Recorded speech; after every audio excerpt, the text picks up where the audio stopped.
for the Regulae liber pastoralis of Gregory I, see Pastoral Care. Pastoral care is an ancient model of emotional and spiritual support that can be found in many cultures and traditions. It has been described in our modern context as individual and corporate patients, in which trained pastoral carers support people in their pain, loss and anxiety, and their triumphs, joys and victories. It historically is the ministry of care and counseling provided by pastors, chaplains and other religious leaders to members of their church or congregation, or to anyone within institutional settings. This can range anywhere from home visitation to formal counseling provided by pastors who are licensed to offer counseling services.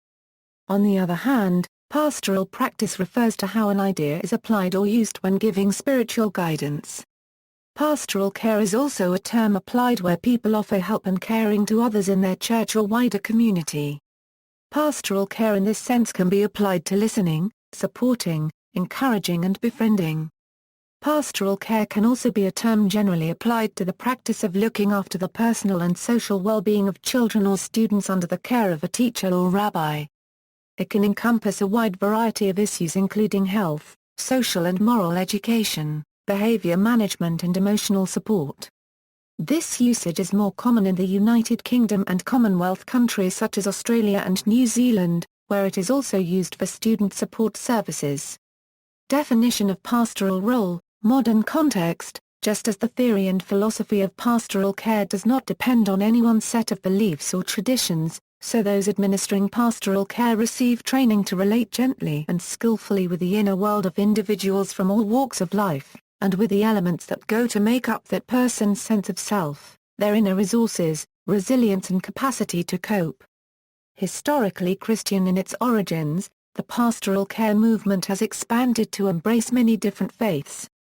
In Christianity, the Bible does not explicitly define the role of a pastor, but does associate it with teaching.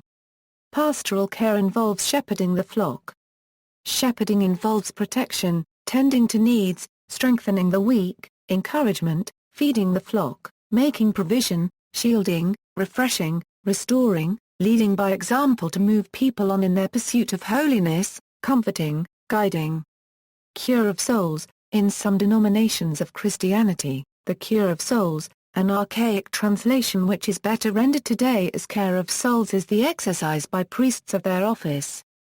This typically embraces instruction, by sermons, admonitions and administration of sacraments, to the congregation over which they have authority from the Church. In countries where the Roman Catholic Church acted as the national church, the cure was not only over a congregation or congregations, but over a district. The assignment of a priest to a district subdividing a diocese was a process begun in the 4th century AD. The term parish as applied to this district comes from the Greek word for district, I plus or minus ith 3/4 I to the first I plus or minus. Those who earned their living on a position without cure of souls were known to have a sinecure. Pastoral care. Protestant churches. There are many assumptions about what a pastor's care is.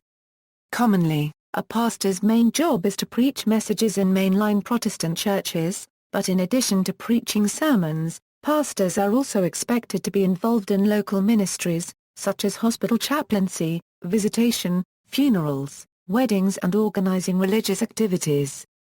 Pastoral care, therefore, is both encouraging their local congregation, and bringing new people into the church. This is not to say that the congregation is not to be involved in both activities, but that the pastor should be the initiator. Roman Catholicism. In Catholic theology, pastoral care for the sick and infirm is one of the most significant ways that members of the body of Christ continue the ministry and mission of Jesus. Pastoral care is considered to be the responsibility of all the baptized. Understood in the broad sense of helping others, pastoral care is the responsibility of all Christians. Sacramental pastoral care is the administration of the sacraments that is reserved to consecrated priests, except for baptism and marriage, where the spouses are the ministers and the priest is the witness. Pastoral care was understood differently at different times in history. A significant development occurred after the Fourth Lateran Council in 1215. The Second Vatican Council applied the word pastoral to a variety of situations involving care of souls. On this point, Go to the link to Monsignor Erardini's lecture. Many Catholic parishes employ pastoral associates, lay people who serve in ministerial or administrative roles, assisting the pastor in his work, but who are not ordained clerics. They are responsible, among other things, for the spiritual care of frail and housebound as well as for running a multitude of tasks associated with the sacramental life of the Church. However, these tasks are also and primarily a part of the role of the ordained clergy, especially the deacons and priests assigned to the parish, who are entrusted with administering most of the sacraments. If priests have the necessary qualifications in counseling or in psychotherapy, they may offer professional psychological services when they give pastoral counseling as part of their pastoral care of souls. However, the Church hierarchy under John Paul II and Benedict XVI has emphasized that the sacrament of penance, or reconciliation, is for the forgiveness of sins and not counseling, and as such should not be confused with or incorporated into the therapy given to a person by a priest, even if the therapist priest is also their confessor. The two processes, both of which are privileged and confidential under civil and canon law, are separate by nature. Youth workers and youth ministers are also finding a place within parishes, and this involves their spirituality. It is common for youth workers ministers to be involved in pastoral care and are required to have a qualification in counseling before entering into this arm of ministry. Eastern Orthodox, the pastoral obligations of Orthodox clergymen are set out by St. John Chrysostom in his treatise on the priesthood. This is perhaps the first really great pastoral work ever written, although he was only a deacon when he penned it. It stresses the dignity of the priesthood. The priest, it says, is greater than kings, angels, or parents. But priests are for that reason most tempted to pride and ambition. They, more than anyone else, need clear and unshakable wisdom, patience that disarms pride, and exceptional prudence in dealing with souls. See also, chaplain, clinical pastoral education, faith healing, holistic health, pastor, pastoral counseling, footnotes. Bibliography, Arnold, Bruce Makoto, Shepherding a Flock of a Different Fleece, A Historical and Social Analysis of the Unique Attributes of the African American Pastoral Caregiver Euro. The Journal of Pastoral Care and Counseling, Volume 66, No. 2. 1, Multi-Faith Centre, University of Canberra, 2013, http, www.canberra.edu. Pastoral Care Pastoral Worker, Henri Nouwen, Spiritual Direction. Emmanuel Yartaquailati, Pastoral Theology in an Intercultural World, Pilgrim Press, 2006.